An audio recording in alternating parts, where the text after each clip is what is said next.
Patricia, O'Connor, and Frida Reba Dorsey here today on the Bonsai balcony. Tools, bonsai tools, the stuff I use, the stuff I don't use, the stuff I bought because I want to use them, and the stuff I bought that I'll never use. Tools on the bonsai balcony. Today, it is a beautiful, most beautiful spot. This intro was so sketchy. Today was a very beautiful day in Alameda, California. Beautiful blue sky, quite warm. We're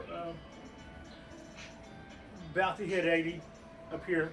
I don't think it's that hot on the ground. The pool is rocking as it should be. Everybody out there is just loving life. And Frida and I sort of kicking it today. We're taking it easy. I have started rearranging and organizing my tools because they were getting kind of piled up. And I thought, what a great opportunity. I just thought, well, while you're moving all this stuff, let's move all this stuff outside, set it up on the table, and let's make this be our show today. I am a person who loves tools. I just several years ago, decided to scale back 3 or 4 generations of my family's tools and other stuff. And I scaled back enough to where this is full Alabama for my partner in crime, Frida. And that's also an important thing.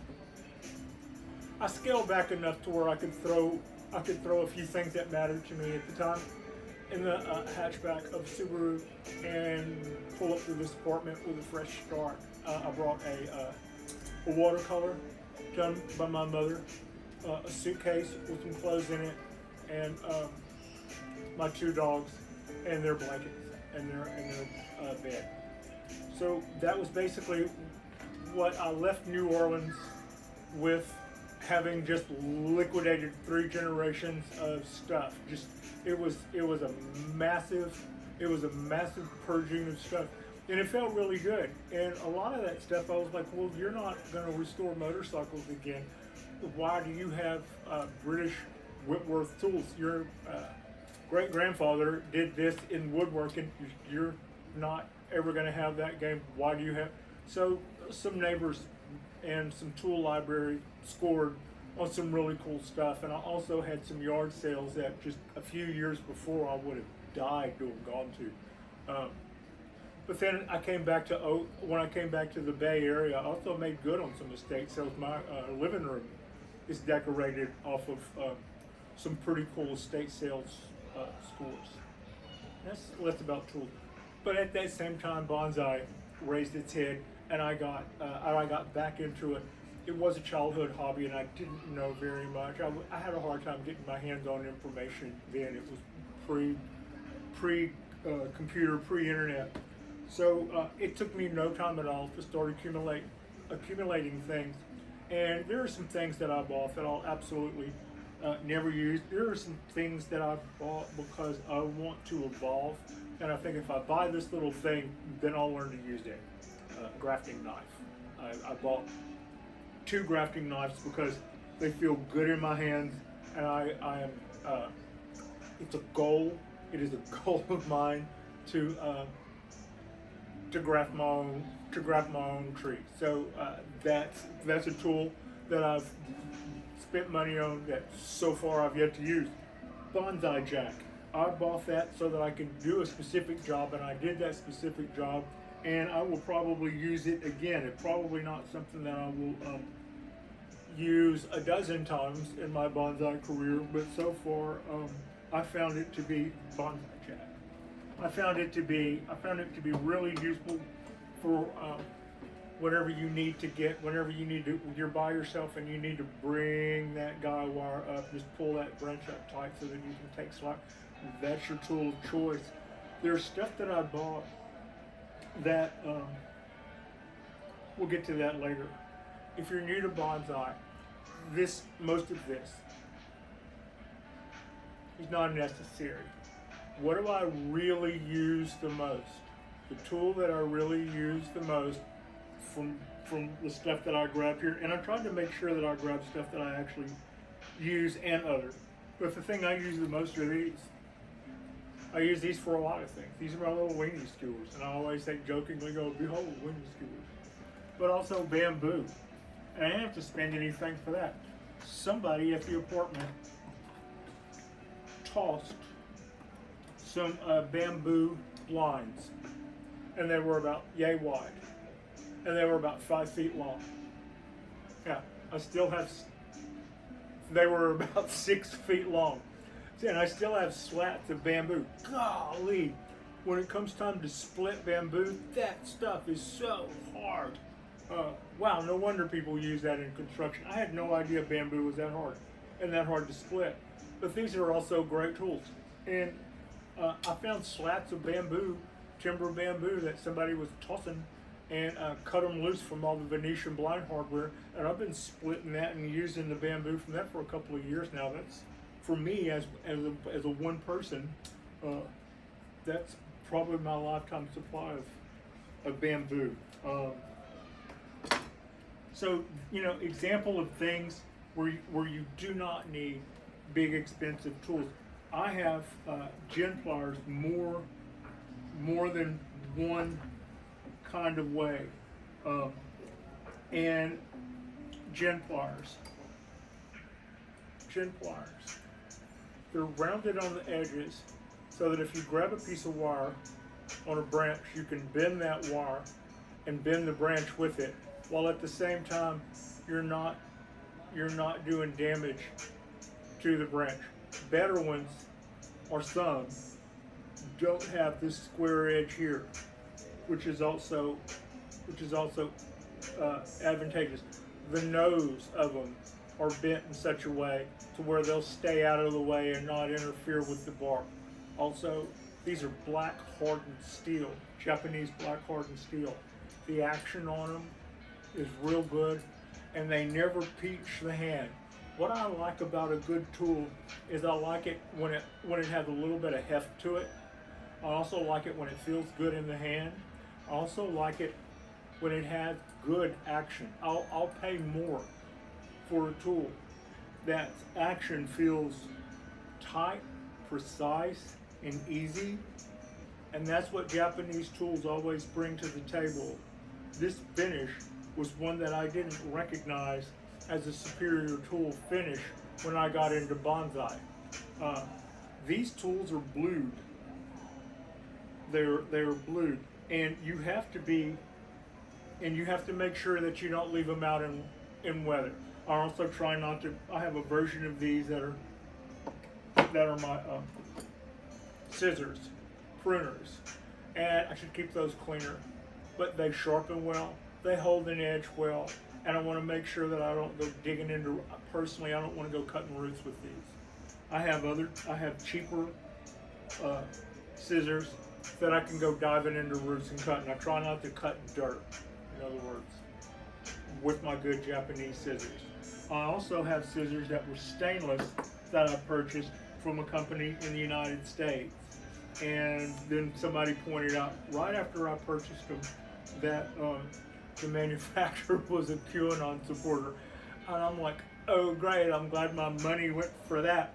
And then also I wasn't happy with the quality of the tools. They will pinch you, like when you're cutting through something, there's that moment where you're having to exert a lot of force. And when you make that cut and it goes through, if it grabs your hand in such a way on that chop, then you can walk away wounded or bruised because of a poor or a cheap design. And that's what I discovered about some of my stainless tools. I didn't toss them over that, but then I realized that's how I realized you get what you pay for when it came to bonsai tools. And the track that I was on with the Japanese tools was the right track originally, and to take good care of my tools. I don't. One way that I use to take care of my tools is I keep a cotton t-shirt grade rag, and I keep it soaked up mostly with olive oil. I got a little stopper on mine because Yeah, I got a little stopper. But this is olive oil. This is not even the greatest olive oil in the world. This is a grocery store product. And I find that olive oil works really good to keeping rust off my tools, to keep a good finish on my tools. And if I have that on any of the sharp edges that I use to cut anything, it's food grade. So it's not going to make anything sick with leaving behind a petroleum on a wound. So that was that. I have these guys, which are fun to play with. That's me being a tool person. I only see impact guns or drills being used whenever it comes time to put a screw down in the base of something for a guy wire. I try not to do that. I made a vow when I got into bonsai not to ever put screws in trees.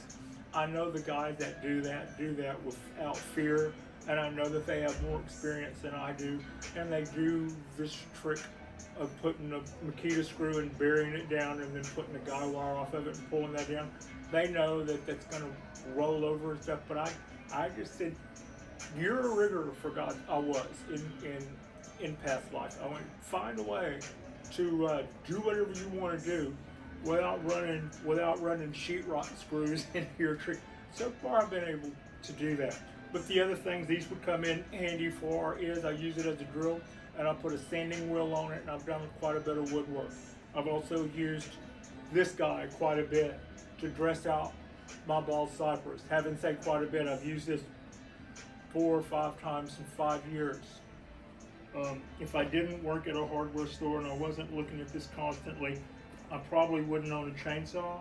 I've used this twice, but I like my steel chainsaw. It more than does the job. And when I have more wood carving to do on this or anything that comes up in the future, I'm more than have it covered with this steel chainsaw. But that's not something that's absolutely necessary.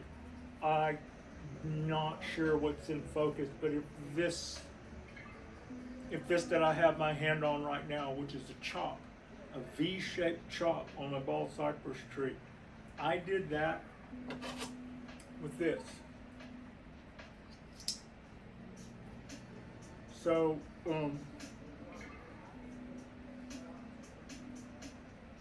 yeah, not necessary, great to have handy, just as good.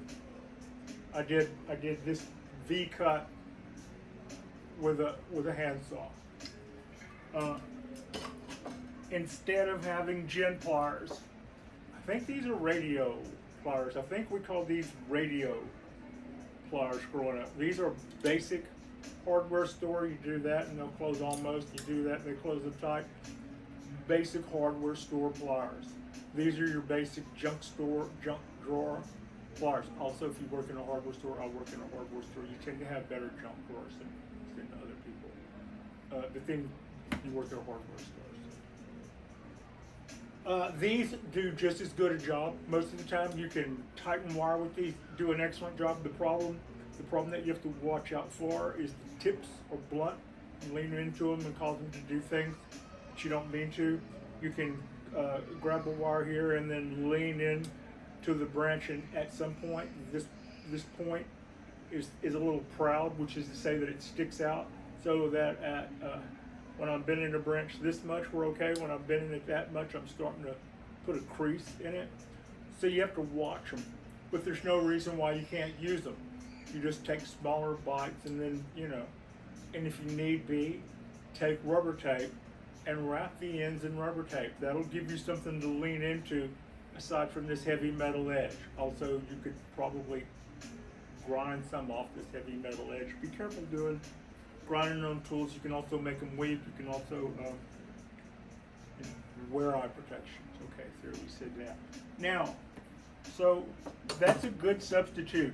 You can, and you also don't have to have Japanese pruners.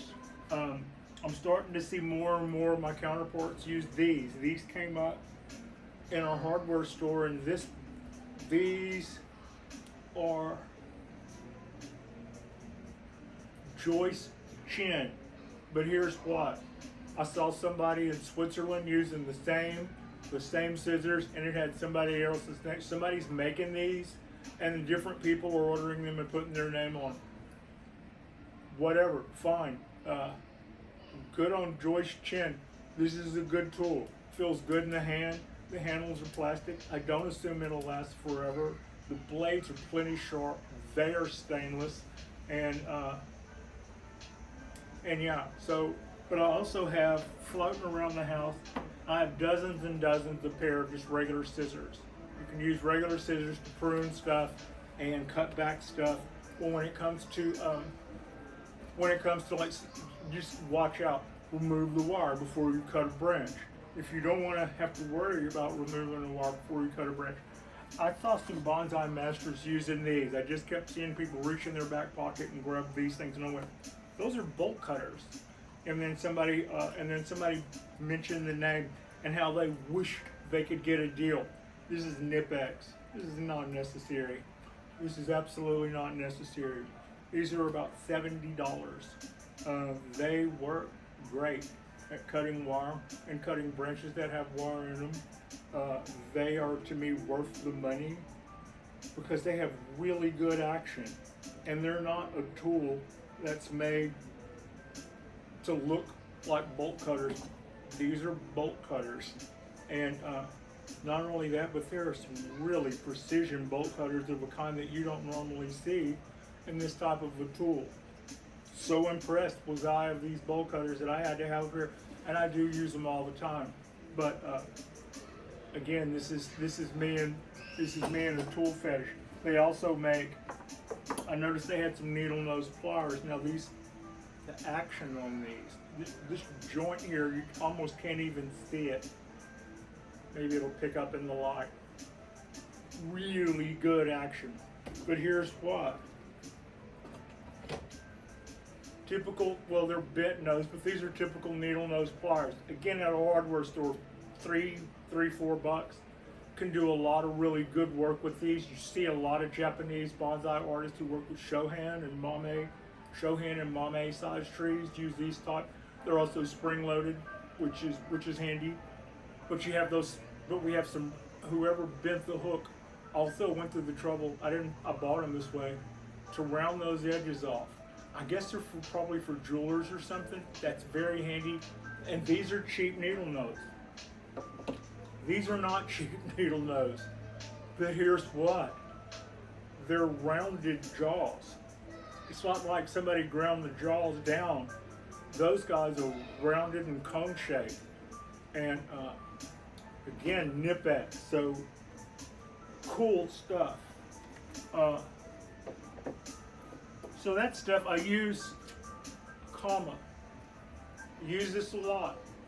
Go around the edges of your pot, right down to the bottom of the pot. Whenever you've got, whenever it's not repotting season, but you're having a hard time getting your tree to take up water, make a lap around the edge, go all the way down to the bottom with your and that'll be a big help. Also do that before you try to lift the root mass out of a tree when it comes repotting season. So that's something that I bought in the early going that I use a lot. Stuff that I bought in the early going that I don't use a lot or will never use or out and out should not have purchased.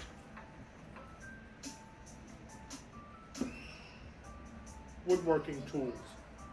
You can go in there and rake out. You know, you make a cut, and then you go through and you start following the grain and just start raking that out with this. You can also get a splinter to stand up or start raking back saw marks with this guy. It's sharp, and you see people.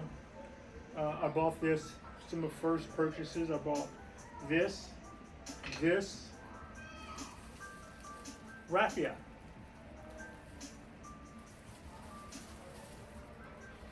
I think it looks cool in the background of my bonsai videos when we shoot in the house and you can see it laying around. I bought it because I misunderstood the use of raffia, and it says to me Asian aesthetic. The basic decorating style of my house, of my apartment, I call Silk Road Brothel. It's kind of a mixture of Middle Eastern, Eastern, Tibetan, and old stuff that I found laying around over the years. So this kind of fits right in it. The reason that I bought it is to protect bark on bonsai. It doesn't do that. It doesn't protect bark on bonsai. It also I also bought it to help keep me from breaking branches when I bend them heavy. Most of the time when I'm doing that to pine trees. And when I'm doing that to pine trees, I want to be able to watch the crack open up. I don't want to do something that I've covered up and I can't see when I'm about to break it or when I'm breaking it or when it's broken. I have seen people do a really beautiful job of raffia on a pine tree, put a piece of wire on it, tie the wire down in certain places, and then go back over and raffia that, and then put another piece of wire on top of that, and then do all of these really extreme bends. And it was beautiful, and it said Asian artisan at its best. And then the tree dies because they couldn't see they had broke it and all of that. They weren't able to gauge their work. So for that reason, I've never hardly ever used raffia, which is a shame because with my rigging background, I have a cool move. And I don't just wrap raffia and hold it with the thumb and pull it tight. I hold it with my thumb and pull it tight, bring the other piece around, and then grab it on a loose loop inside, pull that tight, and put my thumb. In other words, every wrap is a half hitch. But having said that, I don't use raffia. I didn't really need to buy this. And I didn't need to buy this because I don't like tool marks. There's different rules of thumb. Some people don't mind that you see wires as long as you see wire marks. I mean, as long as you see wiring that is done well. That's me. I don't mind seeing a nice wiring here and there on a tree that's even if it's in a big show, right? Some people don't mind if you see good deadwood work. I don't want to see it at all. It's I'm not offended by it. I'm not saying, if you do that you're. I'm just saying that these tools are not the way that I want to achieve a shape with deadwood. And I didn't learn that until after I purchased these tools. So if you see me around and you want these, hit me up. It still looks good as background, and I may find some use for it. It could also be useful in other things, but basically I bought raffia over marketing. Over marketing. Let's see. Little tools that I actually use that are helpful. These are helpful. These are very helpful when it comes to bending. When it comes to bending little pines. If you see the people who do the best work without scarring them, they'll wrap their tree in wire, and then if they can grab the wire itself with the pliers instead of the trunk, and they can get the bend in the trunk by grabbing the wire and twisting it. These guys are great for that when it comes to Shohan and Mame size trees, and they are actually made by the Channel Lock Company. These are my little baby channel locks, and I love them. These I actually bought at a hardware store. I was trying to think where in my past life have I seen, and I could picture these things laying in some dusty dirt, and it was because it was outside a horse stall. A horseshoer would drop those on the ground outside the stall when they would go in to do horseshoes. So I take it they're for pulling or breaking nails or cutting nails. We also use these as a trunk splitter, but and they are also made by the Crescent Company, so they're pretty heavy duty for American-made tools. They also have good action. Hardware store purchase, actual hardware store purchase, like the Nipex, they were an actual hardware store purchase. My scoop, copper tubing. This is a coupler. This is a piece of copper tubing cut to length. This is a coupler that you would use to join two pieces, and this is a cap. And I cut this at an angle, and that wasn't an actual angle on the chop saw, so I kind of had to be sketchy with it. Little miss something. But yeah, that's okay, flaws and all. Also, Steve at Steve's Backyard Bonsai, I gave him the parts to make one, and he did a beautiful job on his soldering. I didn't really have a plumbing background, so my soldering looks a little amateur, but it's hanging in there, and I think my little scoop has some character, and also I could buff this out and make it look brand spanking new, but I just let it go. It'll eventually go green, I think. So I like the patina on it. I like the way it feels in my hand.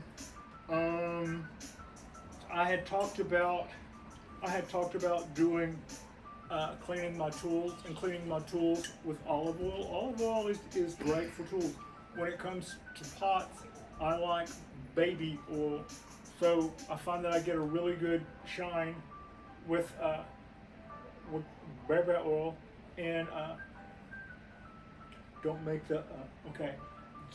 Really good results with baby oil. They make the pots look really good and shiny. I've been told, and I have done this before, that crushed walnuts in a rag to get that oil going into a paste kind of, and that works really good to get calcium off of unglazed pots. So that's Pat's little tip there. Yeah, I love my power tools. They're not necessary. I love my hand tools. I tend to spend a little extra. I'm a sucker for quality, and it doesn't have to be something I used a million times. Just if I use it a couple of times, then I'll be happy. Also, I found these are cheap pliers, but they have that same rounded jaws. When you walk in and out of a hardware store, there are little rotisseries, and they've got keychain gadgets and hide keys and hemostats and key fobs and little pliers of various and sundry shapes. And I found these were rounded and look quite a bit like my pricey Nipex. So, but those are for the same reason will be just as handy.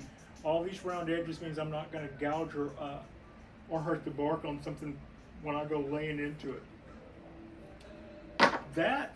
You don't have to spend a fortune on bonsai tools to be in bonsai. You could do it with regular scissors, not your mom's good scissors. You can do it with a regular pair of pliers.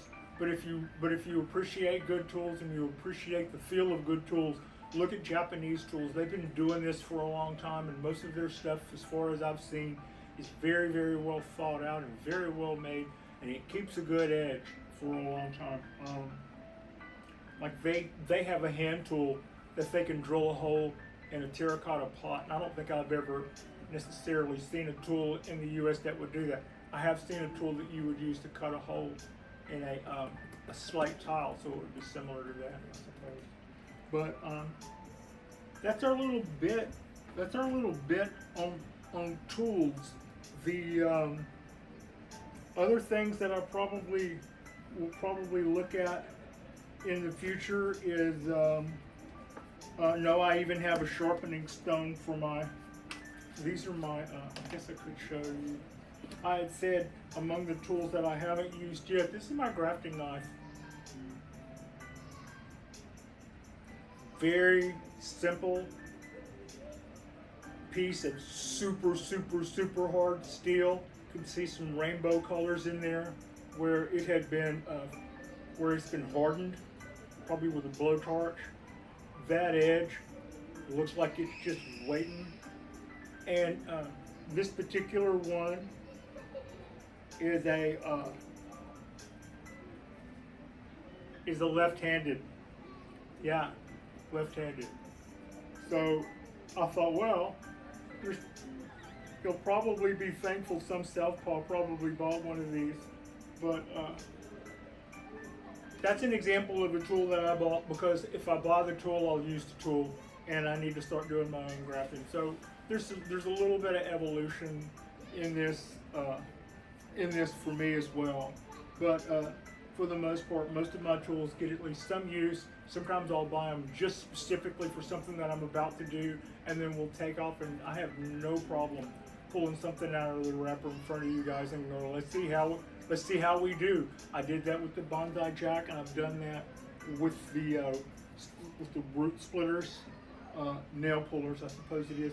But I also have that same tool, but much smaller, in stainless and in Japanese black steel.